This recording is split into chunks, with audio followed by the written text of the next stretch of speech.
It's somehow almost November, so what we're gonna do here is go through all of the new October releases that I saw this month and rank them. We have 9 new movies to talk about this time around, and actually most of them are horror movies because I really just dove headfirst into spooky season. Fall is my favorite time of the year. Because of that, I'm gonna leave up the creepy house background. If you have to leave the light on during this video because of that, that's totally fine. Let me know in the comments below if you've seen any of these movies and where you would rank them personally and how you liked them. But enough chit chat, let's start talking about these movies. Don't forget to like this video and subscribe to the channel if you haven't already. It really helps me out. Now without further ado, let's kick this off by talking about Terrifier 2. So this is a movie that I'm sure you've heard about by now, even if you're not a big horror or slasher fan, because this one has just been sweeping the nation. It's had a very limited release in theaters at the beginning of this month, but word of mouth just made this thing grow like wildfire. I think it's in like 1,000+ theaters right now. For a movie like this, which is a crazy psycho gore fest, I mean, those are really good numbers. So to be honest, I didn't really like the first movie. I'm not that big of a fan of Terrifier 1. I saw it on Netflix a while ago. I rewatched it again before seeing the second one in theaters, but it just doesn't really do anything for me. Like, I understand what they're going for. I understand the appeal. It's like, it's a slasher movie that goes further than other movies want to go. Where others would cut away, Terrifier 2 is like zooming in on all that grisly, gory stuff. And with this sequel, they give our director Damien Leone like full creative control. I think that's the big difference between 1 and 2, and it has its pros and cons. I mean, 2 is like 2.5 hours long. It's hard to find a good slasher that's more than like 90 minutes, so 2.5 hours long for a slasher is a little excessive, but I think it's a net positive because the creative control the director got, he clearly got to do whatever twisted thought was in his mind, and it does pay off for big-time slasher fans. They give us a lot more exposition and backstory and even some paranormal background in this second movie, which I think the first was severely lacking. The first one was just very cut and dry gore fest, but this one, I think, you know, it kind of establishes Art the Clown more, and I mean, dare I say it, even kind of turns him into a little bit of a horror slasher icon here. This movie is definitely not for the faint of heart. You need to be a big-time sick puppy to like this kind of stuff, which, lucky for me, I am. So Terrifier 2 is going in the good category. I thought it was a big step up from the first movie. I'm excited to see where they take it. It's a little long. It's definitely a little long and overstays its welcome, but all that good gore stuff in there, that was definitely worth the wait. Next up, we have Marvel's Werewolf by Night Halloween special. This is one that's been teased for a long time. I was really looking forward to it. I was a little confused by the decision to have Michael Giacchino, who's a very famous composer and is great at what he does, direct this one, but obviously, after seeing it, what a great decision that was. I thought it was a great idea to have it pretty much all in black and white and kind of mirror the Universal classic monster movies we all used to watch as kids. It came off as just so authentic and really added to that whole Halloween spooky experience in my mind. This came out at a great time too, because we're kind of at a little bit of a crossroads with Marvel. There's more haters of their formula now than ever. I mean, even I get upset sometimes when it seems like they're kind of just doing the whole formulaic, regurgitating same plot every once in a while, but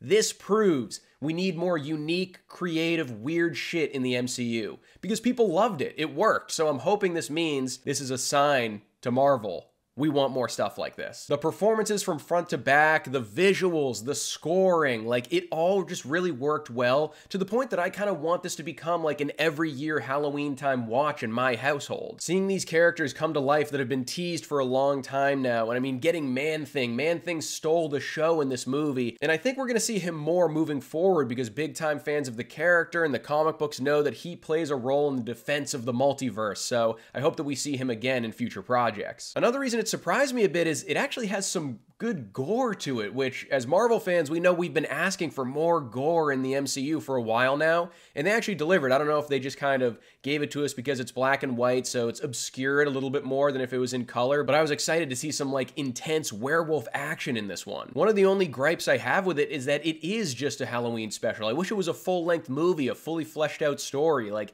an hour wasn't enough for me. I wanted more when it ended, but I really liked what I saw. I want to watch it again with people that haven't seen it yet. So Werewolf by Night for me is going right into the great category.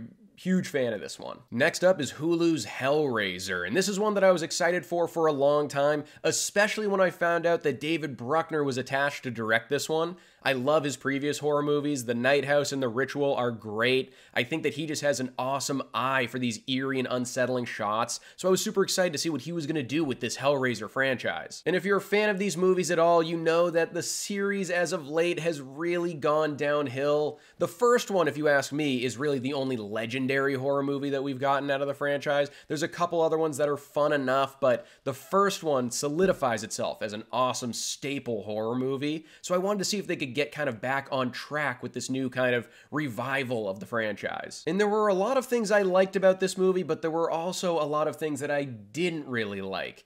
I don't really know until towards the end why it garnered an R rating. I thought it was actually a pretty soft horror movie for the most part. And I don't think it really did anything to expand upon the franchise and what we know about all of the lore of the Cenobites already. But it was awesome to see them again in 2022 with this incredible makeup work and prosthetic work. They all looked fantastic. I just don't think the movie really scratched that itch for me. It didn't go as far as I wanted it to, which unfortunately, I don't know if my expectations were just in the wrong place. But I mean, you see the first Hellraiser movie and you kind of know what to expect, and I think this had less gore than that one. And even though as a big-time horror fan that did bother me, I mean, I can't ignore that it looked really good. There were some solid performances. I liked the lead in this movie. So, you know, David Bruckner still elevated this. Like, I think it would be a much worse movie if someone else was at the helm. But Bruckner kind of understands the assignment here after all these horror movies he's done already. I've been teetering on if I was going to put this in the good or fine category. I think for the most part, it is a fine movie, but what pushes it over the threshold into good, and, you know, I think it's going to be at the bottom of the good tier, but what I think pushes it into the good threshold and kind of separates itself from the regular run-of-the-mill horror movie, or,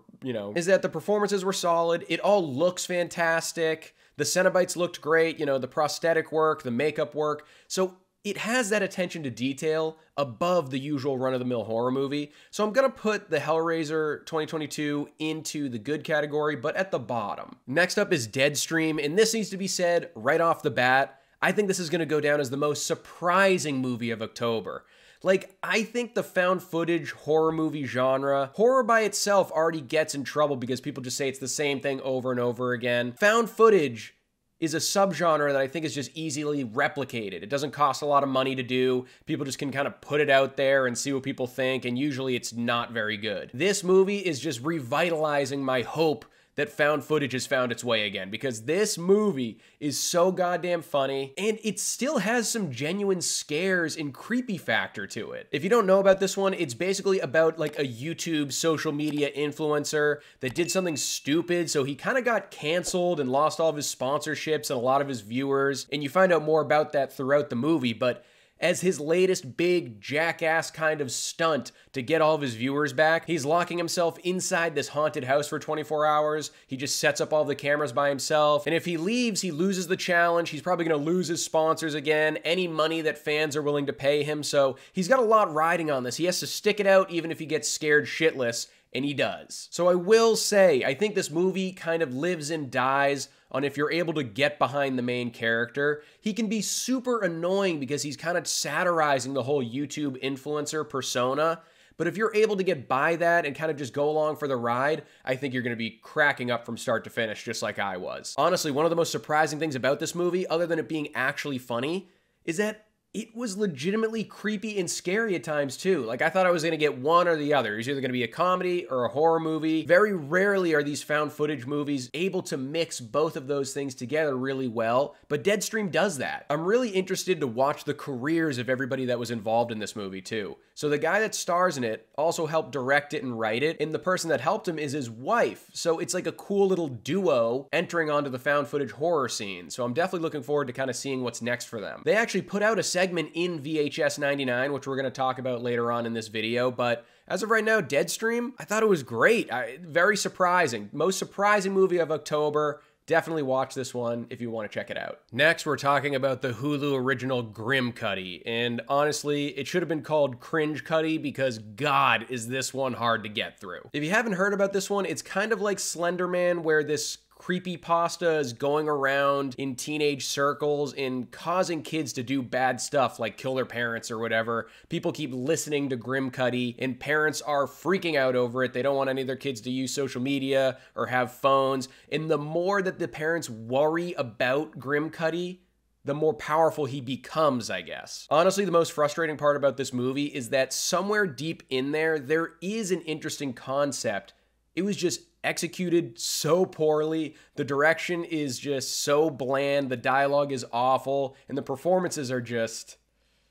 You might see some Razzies come out of this one. Let's just put it that way. One of the most confusing things about this movie, since it's kind of a creature feature, the monster design is pretty bad, the CGI effects of it. So why would you continue to show him again and again so much if you knew the budget for it just like wasn't really there? You know, during the close-up shots of Grimcutty, he looked all right because you couldn't really see all the detail, but like when you zoom out and see his full body, I couldn't stop thinking that he just looked like the Return the Slab guy from Courage the Cowardly Dog. That's all I thought about the entire time. And you'd think a movie that was aware that the monster didn't look that great wouldn't show him all the time, but he literally was like photobombing every scene, like down every hallway. He just kept showing up nonstop to the point that it became comical. Like I would just wait for the guy to pop up in every scene at that point and just see if I could guess when it was going to happen, because he was there pretty much in half of the entire movie. Unless you're in like a certain state of mind and you're kind of looking for an absolute dumpster fire, I would pretty much avoid this one at all costs. Grimcutty, yeah. Take your seat at the awful table. Next up, we're talking about Halloween Ends. This is probably going to be the most controversial movie on this list. A lot of people love it. A lot of people hate it. I think I'm kind of in the minority here where I feel like I just kind of end up right down the middle on it. I can see why people like it. I can definitely see why people just detest this movie though. So I won't go crazy into specifics in case there's anyone out there that's still planning on watching it that hasn't seen it yet, but Halloween Ends is a very interesting entry into this franchise as a whole. Do I think it acts as a good end to this 40-year franchise where supposedly we're not getting any more movies from Halloween? No, I don't really think it's a great end to this saga. But as kind of like a random spin-off movie as Halloween 3 Season of the Witch was back in the day that didn't even feature Michael Myers, I kind of like it as a little bit of an offshoot from the franchise for a change. But like I said, I think there's just so much unfinished business and emotional baggage from this 40-year franchise that like making this the final film, I don't know why they chose to do that and not focus more on Michael Myers and just give us the showdown they kind of promised in all of the marketing material. I mean, we still get that final showdown, but like it's not the same as we thought it was going to be going into this movie, and Michael Myers isn't even the focal point of the last Halloween movie. And I can get behind the theme of like evil changes shape and takes you over and you give into it, so maybe it'll be some other killer, not Michael Myers. But I just think you wanted the proper send-off for this duo that's been fighting each other for 40 years. And they didn't really give us that. And like I said, I think I'm in the minority about this because I liked the other plot. I found it enjoyable and entertaining. Yes, it's not a good Michael Myers movie, but like if it was just some random horror movie that came out that no one had any expectations for and didn't have any prior story to kind of go back to once again, I think people would enjoy it a lot more. I'm really on the fence on this one. I need to watch it a couple more times, I think, because I see all of the pros and the cons very clearly. And like I said, I'm split down the middle. Because of all those reasons and a multitude more, I'm putting Halloween Ends in the fine category for this tier ranking. Next up is VHS 99, the newest installment in the VHS anthology series. And if you've watched any of the VHS movies, you kind of know what you're signing on for with this one, but they're always just a good time. And if you're a horror fanatic like I am, it's great kind of just getting all these different directors telling these bite-sized horror movies all in one. I feel like there's like 5 or 6 little horror stories packed into each installment of this franchise, and they're always just such an entertaining thing to watch when you don't have anything else to throw on. I've never had one end and been upset that I watched one of these movies. They're always just wicked fun. The 2 in particular that I really liked, there's one that makes fun of kind of like the Legend of the Hidden Temple game show. If you watched that when you were a kid, I watched a ton of that. So seeing that in this movie was hilarious and a total throwback. One of the famous actors from GTA 5 is the lead in that one, and he just plays an awesome sleazy game show host. And then the other one is this crazy seance trip through hell that's directed by the people that I mentioned earlier that did Deadstream. And it was really fun seeing these 2 separate things that they work on come out in such quick succession and just kind of seeing what's in store for them in the future. Like I said, I'm really excited to see what they're going to go on and do after this. So as I mentioned, there's not a ton of stuff to talk about with this franchise just because you kind of know what you're going to get, and I don't want to spoil any of the little segments for anybody. So I liked this one a lot. I'm going to throw this one in the good category. I'm going to watch these movies for as long as they decide to keep putting them out. Next up is Black Adam, and did it follow through on its promise of changing the hierarchy of power within the DC universe forever?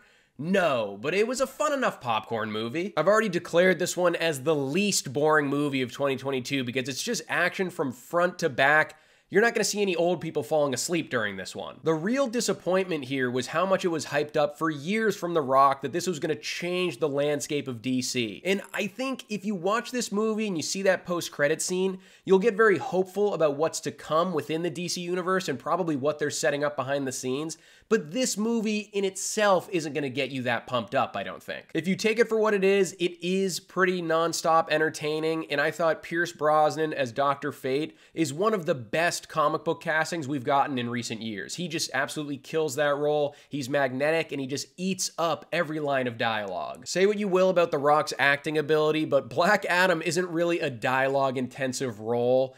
Black Adam as a character likes to show you what he can do rather than tell you what he can do. He's a man of action, so that plays in The Rock's favor. He doesn't need to put on an Oscar-worthy performance, so I thought for the most part, him in this role worked for me. Die-hard fans are gonna love that post-credit scene, but I just don't think it was enough to push this one over the finish line and turn it into a legitimately good movie. So for right now, Black Adam's gonna land in the fine category. We'll see where it ends up in the rankings. Next, we have the new Netflix movie, Wendell Wild. If you don't know this one, it's a Henry Selick movie. He's the guy that's behind movies like Nightmare Before Christmas, James and the Giant Peach, and Coraline. I definitely want to emphasize Coraline because I thought that movie was amazing. It blew my mind the first time I saw it. So knowing that that guy's last movie was Coraline, I was definitely interested in checking out Wendell Wild. A little bit of shame on Netflix though, because this one I feel like wasn't marketed at all. I had to dig around even to see when it was coming out and that it even existed. So, I mean, come on, this guy's got a great track record. This should be on the front page. He co-wrote the script with Jordan Peele, and Key and Peele actually play this duo demon brother that's featured in the movie, and it's a fun time throughout. This guy is just the modern king at stop motion animation though. Like, it takes forever. I think he worked countless years on this one, and the visuals just look fantastic. They always do in these movies, but this one has such a unique, weird, and kind of gross, creepy style to it too. It's filled to the brim with like boogers, slime, and tentacles, and the two demon brothers even loosely kind of look like Key and Peele in like a funhouse mirror type of way, so I think people are gonna get a kick out of that. I think this movie's a great way for the whole family to kind of just ease into this Halloween spirit and get ready for the holiday early next week. I will say that I think all of the characters are very unique and interesting in their own right, but I wish they interacted with one another more than they do. All the different parties in here have different tasks they want to accomplish, so they were getting pulled in all opposite directions, but I just wish they were together for a little bit longer. Would have been funnier. I don't think this movie captures the full magic of the previous Henry Selick movies that I mentioned earlier, but it's still a nice return to form for the director, and I'm looking forward to seeing whatever he decides to come out with next, if that's even possible. I don't know if that's going to take like another 15 years, but if he comes out with another movie, I'm definitely going to be interested. Wendell Wild is a fun little Halloween movie for the whole family. That's going to go into the good ranking for me. Now for the final ranking, just looking these over one last time. I'm feeling pretty comfortable with where everything lies right now. I think the only change I might make, I'm probably going to put Hellraiser at the bottom of the good category because it really was teetering on the fine and good ranking for me. And all of those films ahead of it like firmly deserve to be in the good category and are very entertaining. So yeah, I think this is going to end up being my final rankings for all of the October movies I saw. So that is my final list for all the new releases I saw in October and where I personally rank them. But I don't care about what I think. I want to hear what you guys think. Let me know in the comments below which of these movies you liked the most and liked the least this month. Guys, as always, thanks for spending some time with me and talking some movies. Don't forget to like this video and subscribe to the channel if you haven't, and I'll see you guys at the next video.